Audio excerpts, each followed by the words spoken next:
Ես այն մարդկանց թվին եմ պատկանում, որ հեռվից հեռու շատ համագրել եմ ձեզ, բայց առաջի անգամ ձեր ձեռքը սեղմեցի։ Հրաշալի է, որ 300,000 աշխատատեղ, հրաշալի է, որ մեր ազգի, մեր ժողովրդի նյութական վիճակը պիտի լավ էր։ Ես համոզված եմ, դուք այն մարդն եք, որ խոսք եք տալիս, որ խոստանում եք կանեք դուք։ Համոզված եմ, որ կանեք։ Մի պակաս բան կա քարոզչության մեջ, պարոն Կարապետյան։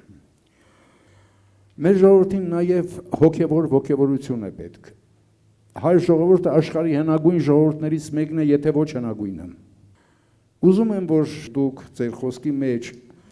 հայոց էությունը եւ մեր պատմության մասին հիշատակեք, խնդրում եմ։ Ժողովուրդը ոգևորվի։ Դուք շատ կարևոր հարց բարձրացրեցիք, որ մենք մեր խոսքերում ավելի շատ պետք է անդրադառնանք ձեր բարձրացած հարցերին, բայց ես կուզենայի, որ դուք էլ այդ հարցերը բարձրացնեիք, որովհետեւ ձեր խոսքը